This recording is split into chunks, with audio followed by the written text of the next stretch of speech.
It's about history. It's about preservation. It's about sense of place here on Eastern Long Island. With Esperanza Leon, I'm Irwin Levy, and this is Our Hamptons.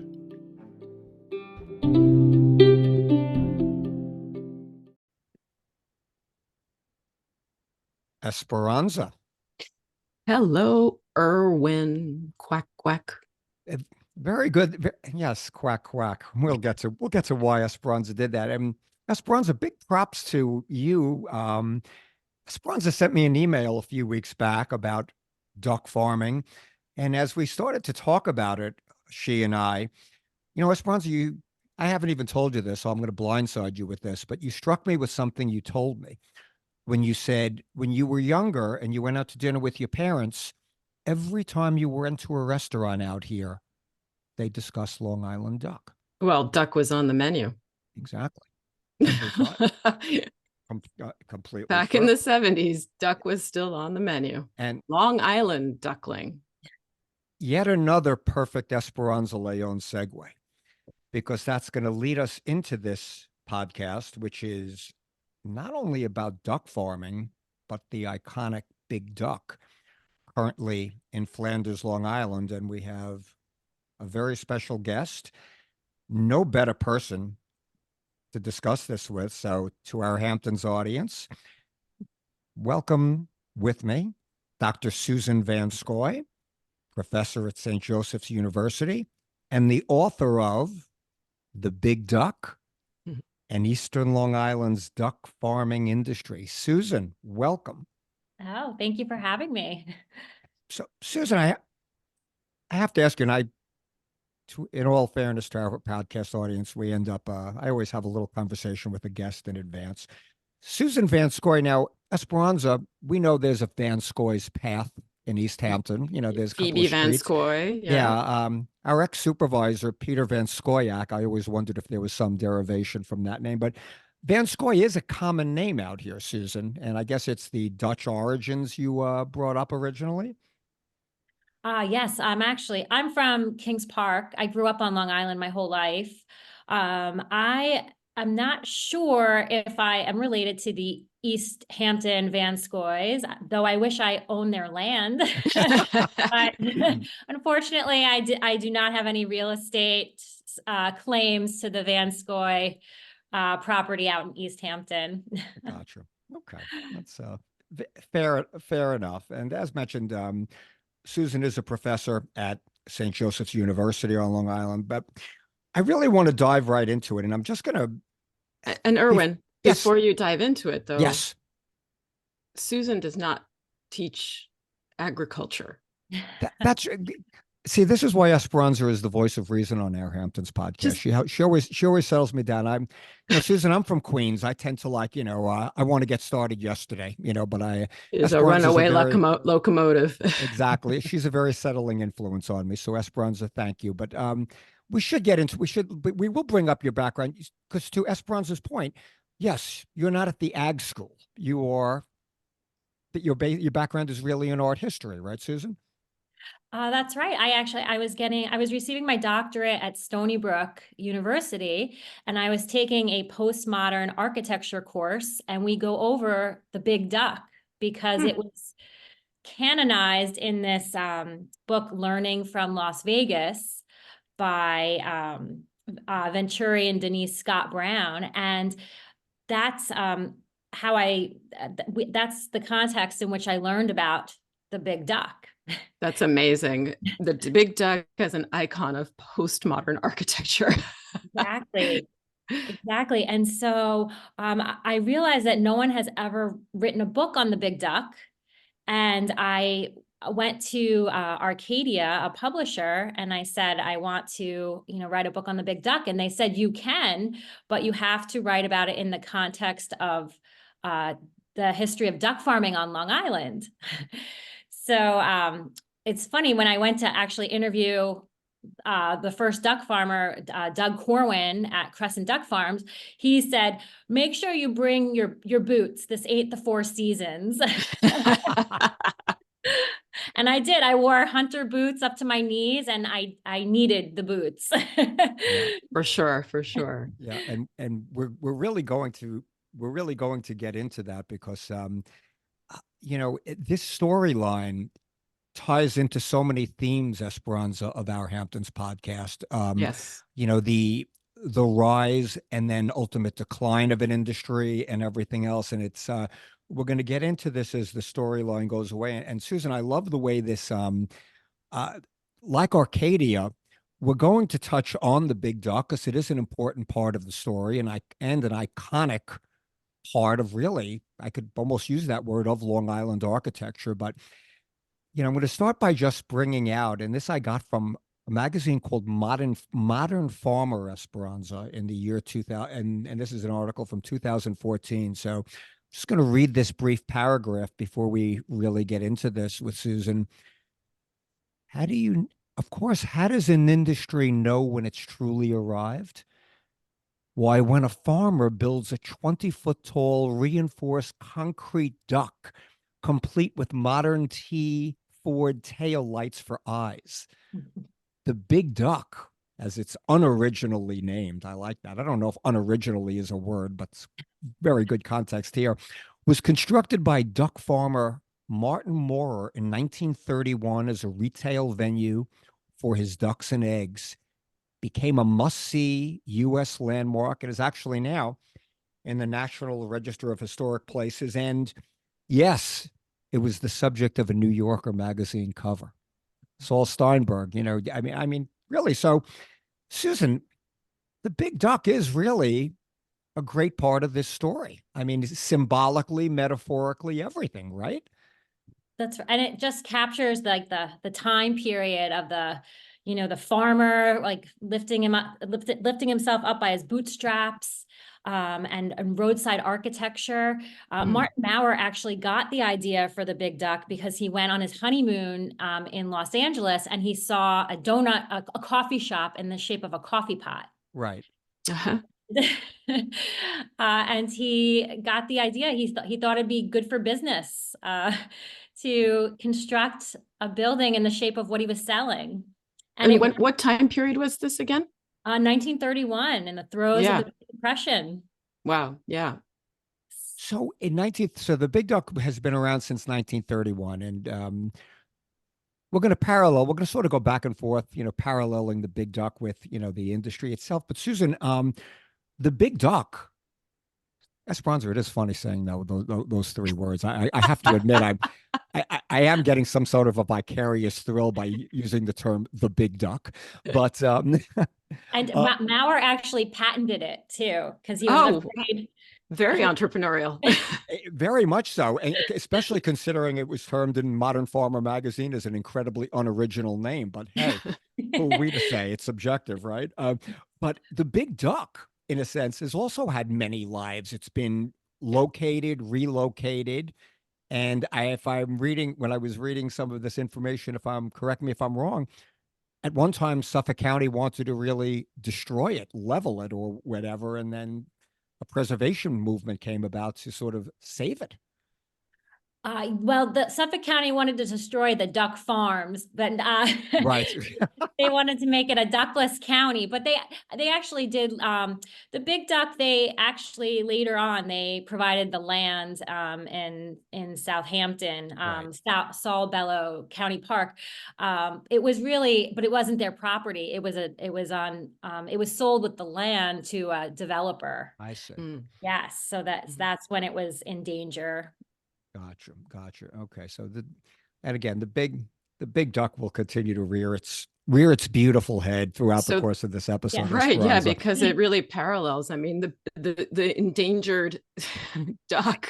Exactly. Both the architecture and the actual animal. It's really true. Foot animal. It really is true. And as Susan gets into this a little bit, I mean, I think our audience is going to see this. I mean, the Big Duck does, as Esperanza just said, parallels the story. So, Susan, let's get to the historical perspective here. I mean, I know the 1950s was sort of the duck heyday, if you will, but how did this whole thing evolve on Eastern Long Island? Oh, well, it started in the late 19th century, but like you said, in the 40s, 50s, 60s, the duck farms were just popped up all over freshwater streams in Riverhead, Eastport, and Mauritius. So that's where they had the largest concentration. Eastport is really like the capital of duck farming because we have the Cornell International Duck Lab. Right. Okay. That's not the exact title. That's where the Duck Cooperative was located. There was Agway. So Eastport, I would say, is probably the most known for the duck farms. But by the end of the 30s, 6 million ducks were produced on Long Island, and there was around 90 farms in Suffolk County in the 40s and 50s. And then in the 1950s, 70 duck farms located in Suffolk County produced 2/3 of all ducks eaten in the United States. Oh my Oh, that's gosh. incredible. Wow. And duck farming was actually as important as commercial fishing in New York State. Yeah. Yeah. I believe it. Wow. I mean, I mean, is it on the level of the potato? I mean, because these were the moments that the potato was also an industry. I mean, speaking of, it reminds me, I've seen a picture of a like an automobile vehicle, four-wheeled vehicle, like a little truck in the shape of a potato. So this was a thing with the farmers, they would make like the big duck, they would have a potato truck in the shape of a potato for these industries. It's incredible from that time period. Right. I'm not sure. I don't have the numbers on the potato farming, but I think because duck was associated with, dinner, like fine dining. Fine dining. I think that's where it got its more elite Yeah. knowledge, like East John Duck's dinner. Yes. Elizabeth Taylor would come out and order duck with cherry sauce and coleslaw. Wow.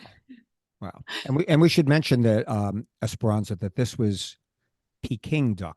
I was just going right? to say this was an Right. imported duck originally, But right? I mean, this really is, Susan, one thing we always, Esperanza and I on our Hamptons podcast always talk about how we try to transport not only ourselves, but our audience back to a time and place. And, Esperanza, thinking back, whatever the era Susan's talking about, 1940s, 50s in particular, I guess, where 2/3 of the ducks consumed in the country were processed, manufactured on these farms on Long Island, on Eastern Long Island. And again, the potato farming. I mean, this was an enormous agricultural county. And Susan, this is an ancient history. Another term we use on our Hamptons podcast. I mean, really, this is 1950s. I mean, unbelievable how dramatic, thinking about this was, and the duck farms were also, to give our audience, we should give, the geographical perspective. Okay, we're talking Eastport to Mauritius. That's really just on the cusp of to the west of West Hampton Beach, the unofficial start of the South Fork, if you will.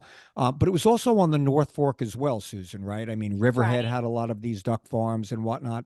Yes, definitely. Even Rockville Center had a duck farm. Oh my Fisher's gosh. Island, Shelter Island had a duck farm too.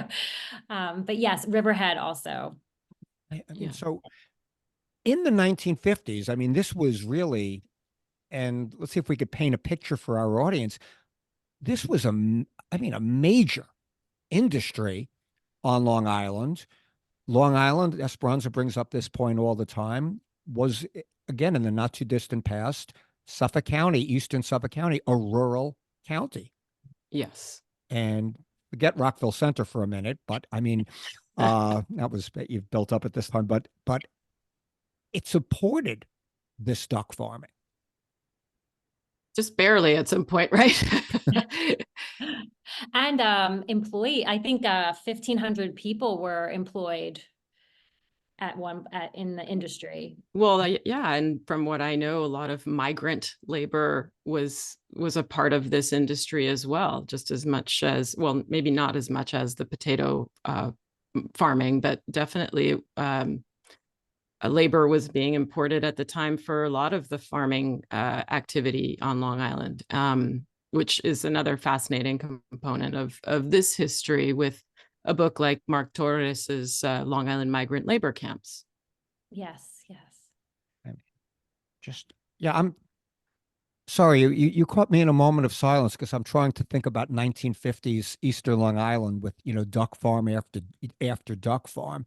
And you touched on when you visited the Crescent duck farm, which we should mention is the last one on Long Island now. I mean, I'm getting a little ahead of myself, but it's the last one now. When you actually visit, the implication, what you were saying was this wasn't the Four Seasons. In other words, it was a working farm. There were odors associated with it. It was not the most pleasant place to really physically be on. Is that what? Yeah. That's right. Ducks aren't the cleanest animals, right? Right. Not very glamorous. And farming is not a glamorous profession, although it's hard work. They work 7 days a week. I think Doug Corwin said he gets a week off. He takes a week off. But otherwise he's working day and night. He lives where he works. Right. Right. Okay. So we have this industry. There's duck farm. Literally, I'm obviously embellishing. Literally, duck farms on every corner, kind of thing. But ultimately, and again, this mirrors. It mirrors the growth of Long Island. I mean, this goes back to the days of, we could talk about Levittown, Long Island. As what were once formerly farm fields start to get developed. Esperanza, is it safe to say, civilization started to encroach on these duck farms? When I say civilization, it depends on what you consider to be civilization. Exactly correct. Or gentrification, if you want to call it. Suburbanization, gentrification. Yes. So, Susan, as Long Island started to grow and these bedroom communities started to push eastward, if you will, not to mention resort kind of communities. I was just going to say, I think that's the bigger pressure. And we're going to bring up the parallels. Esperanza, I mentioned this to Susan in our pre-interview when we were talking. There's going to be a parallel even to what happened to Bridgehampton Raceway. With what happened to duck farming, right? Exactly. Or I'm thinking even Promised Land with the stench of fish processing. It's a very similar situation. Exactly. So nobody wants to live with that. Exactly. See, this is what I mean, Susan, when Esperanza and I start to go off on these tangents, like we have these little pet peeves, people buying property next to gorgeous farmland and then screening it with green giants, say they don't have to look at it. But anyway, so Susan, take us into like the rise and fall now. So this was an enormous industry, but the encroaching suburbanization, whatever else you want to call it, what started to happen to start the downward spiral of this industry that once supported 2/3 of every duck served on kitchen tables and restaurants all over the country? Well, we start to get overproduction. That was one thing. We had like 3 to 5 farms outproducing, and they were overproducing for the demand. But then also we have the issue of the pollution. And in a 2009 report, environmental report by Suffolk County and the U.S. Army Corps of Engineers, they said that a duck a duck farm with 6,700 ducks produced enough nitrogen that was equal to 652 people. And on this plot of land, it was 6 times the population density of a city like Manhattan. Oh wow. Yeah. So we have all these ducks producing nitrogen and on this very small amount of land. So right. And these were located next to waterways, as I think Irwin or you said earlier. So it's clearly not a good thing for the water table and the waterways, right? Right. And they were in the open water. So H. Lee Dennison, Suffolk County, he promised to he would love to have Suffolk County be a duckless county. And he tried to take a bond out to buy duck farms and put them out of business. It didn't pass though. But yes, the downfall of the duck farms was due to the implementation of animal waste pollution control programs and regulations implemented at the local, state, and federal levels. So they said you had to remove the ducks from open water, you had to disinfect the runoff, and remove nutrients. There was like a lot of the nutrients in the soil. So a lot of these duck farmers couldn't afford to update their facilities for these regulations. Wow. Now, H. Lee Dennison was the Suffolk County executive at the time. When, and you know, Esperanza, we should really also mention the timeline here is not a long period of time. The heyday is in the 50s. Right. By the 70s, H. Lee Dennison wants a duckless county. I mean, this is a 20-year time frame. Very short amount of time. Susan, prior to the 70s, when it was in its heyday, was government, local government, Suffolk County government, were they supporting the duck farmers, or was it just there wasn't much regulation at the time and they were just going about their business, so to speak? It's more the latter. They were just kind of dealing with it, and they definitely, the smells bothered people. But it was really, Dennison said that the duck farmers were getting a lot more benefit than they were giving back to the people. Right. And it was killing certain types of fish and the shoreline. It was affecting the shorelines. Yeah, it's interesting if you look at it. I mean, this was, as we touched on, an imported species. You know, it came from China in the late 19th century, the original duck picking. So it really is, you know, the introduction of a non-native being not so good for our native environment. Right. And obviously, look, we live on a Long Island, on an island, and the benefits of living on an island predominantly is about the water, you know, just not only, you know, the aesthetic, for recreation, for everything else. So one can understand that side of the story as well, to protect a natural resource, if you will. But yes, it was government intervention that really started the demise. The state got involved, I would assume, right, Susan, the DEC and everything else. And well, you've got the Army Corps of Engineers, right? And they're into, you know, restoring ecosystems. So I think once you have them involved, it's clear. Right, it's the end of an era. You know, needless to say, no matter what business you're in, if you get a knock on the door and say, Mr. Jones, Ms. Jones, the regulators are here, it's never good news. Okay. Right. It's never good news. And it certainly wasn't for the duck farmers. And to Susan's point, a lot of them sold their land. And Susan, we should also make mention at this time, the land was also becoming far more valuable by the time the 1970s came along. So in addition to suburbanization, what have you, pushing their way eastward, all of a sudden they had an opportunity to not only get out from onerous government regulations, they could cash out. Right. Well, and then they also had to pay increasing property taxes. Yeah. And then also the grain costs, because they were importing it from the Midwest. That was very expensive. And then they faced increasing competition from out-of-state duck farms. So other states hopped onto the duck, the duck mania. That's the duck farming industry. And they had competition. So a lot of the farmers sold their lands.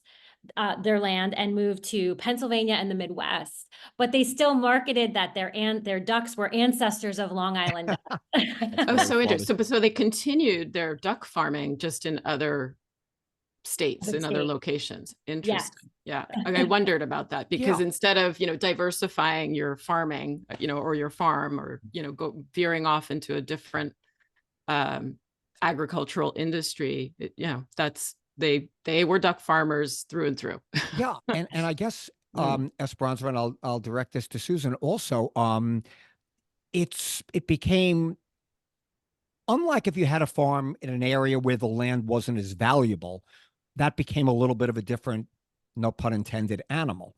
But the fact that this land was so valuable, it offered almost, one could say, a unique opportunity to cash out for the land values rising and set up shop in a much less expensive region of the country, be it Pennsylvania or the Midwest. So in a sense, if duck farming was in your blood, it was almost like a win-win. Right. And less regulations in other states for sure. Exactly. Exactly. Yeah, And is duck, interesting. just as an aside, is duck farming a lot? I'm going to assume a lot of them went to Pennsylvania because the proximity is closer than the Midwest. Is it a large industry in Pennsylvania as far as you know now? One of the farms, Chester Massey, I did try to interview them for the book. They weren't interested. Oh, I think because they left Long Island, but I think that's a good question. I know Doug Corwin now produces 4% of the national duck. So I don't know the other 96% that's up for grabs. So wow. Wow. But 4% is still not a small amount. No. And I'm also curious. I know that they were able to shift gears, if you will, and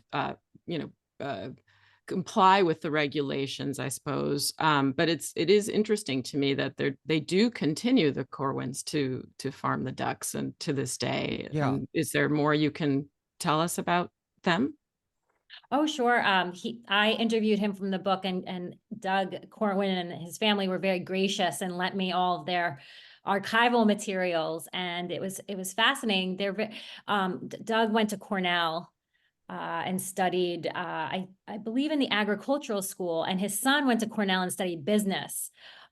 So they are very, very well educated. Right, savvy also. Yeah, very savvy. And they were very early to adapt their farm to the regulations. So also another great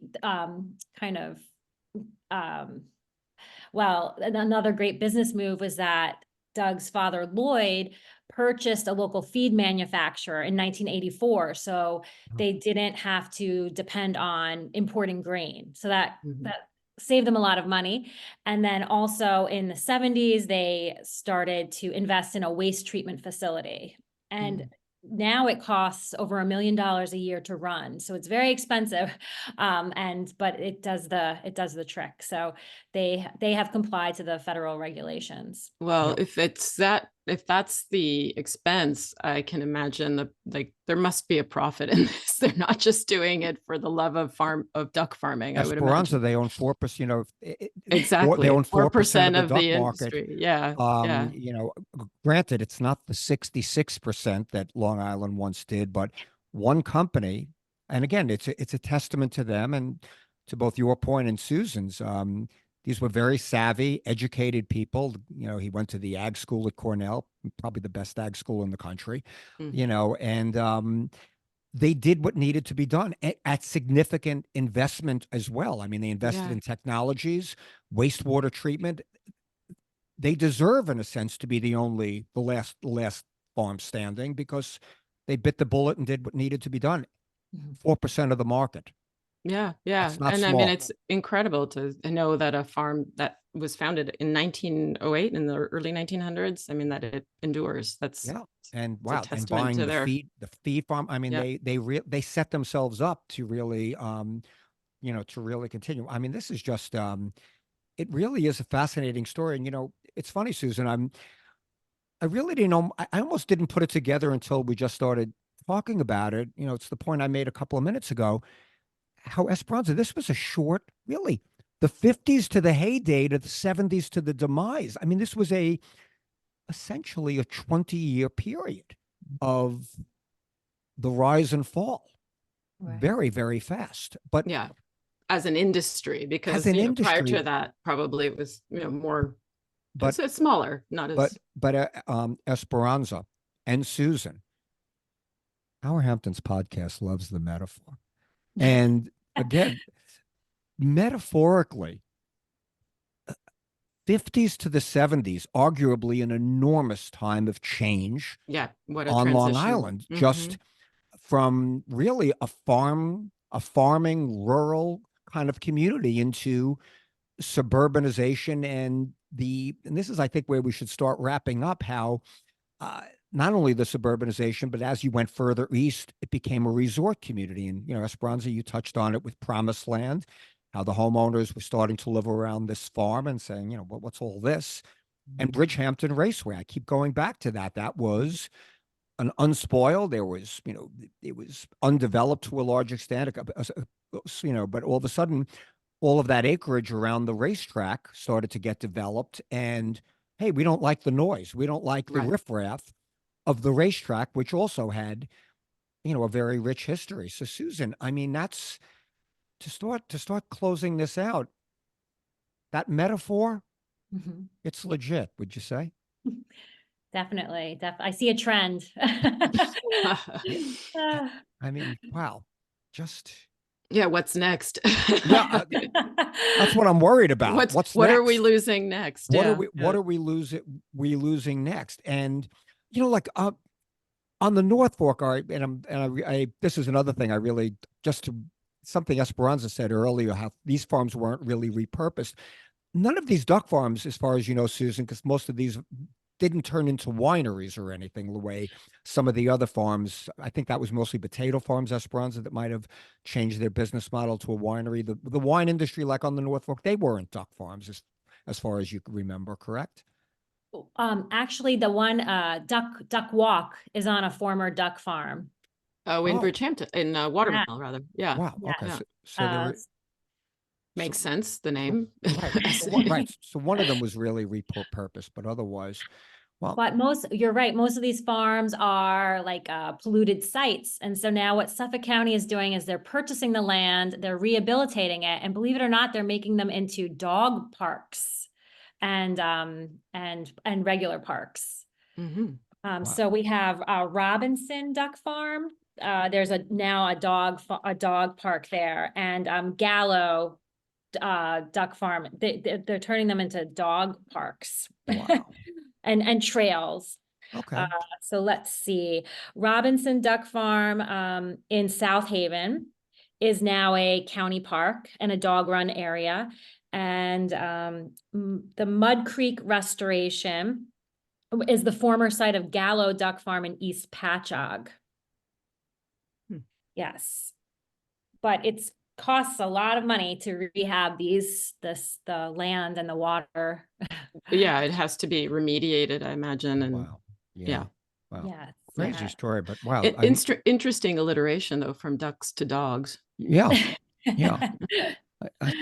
I mean, the whole story is just, it's fascinating as a standalone story, but just in the context of the changes on Eastern Long Island, it really almost amplifies the story, at least for me. And yeah, and I have to just love the art history approach that you had to it, which is I'm an art historian as well, so it just it's a perfect way of approaching a subject, and then you did a deep dive into a whole history, just incredible. Yeah, and again, this to our Hamptons podcast audience, this is a book. I mean, if this is a subject that interests you, I mean, I'm fascinated by it.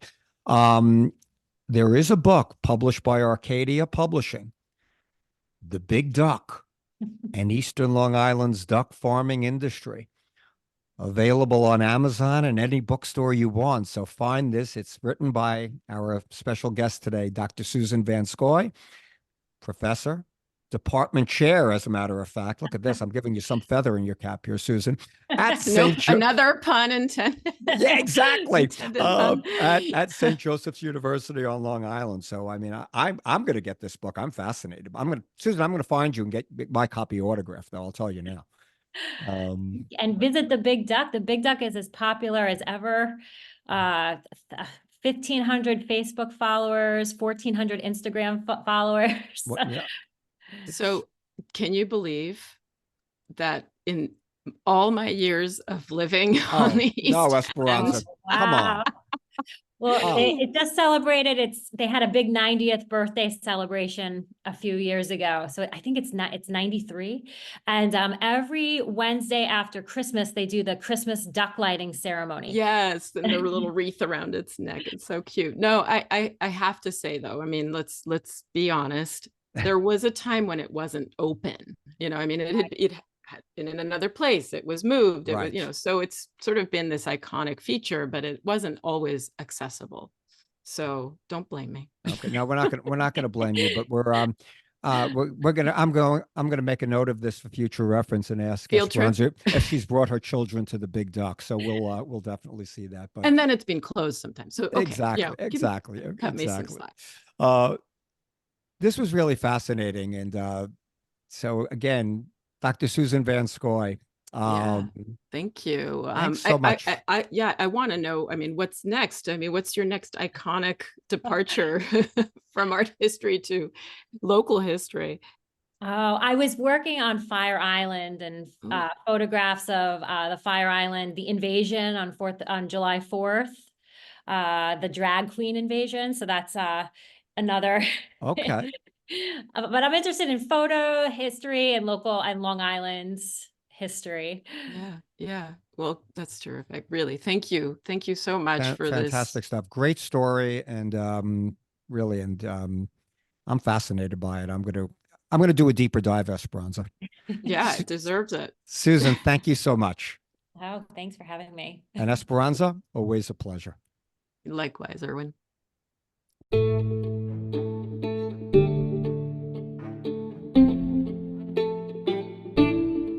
Thanks so much for joining us. New episodes of Our Hamptons are released every other Tuesday. Find them wherever you get your podcasts.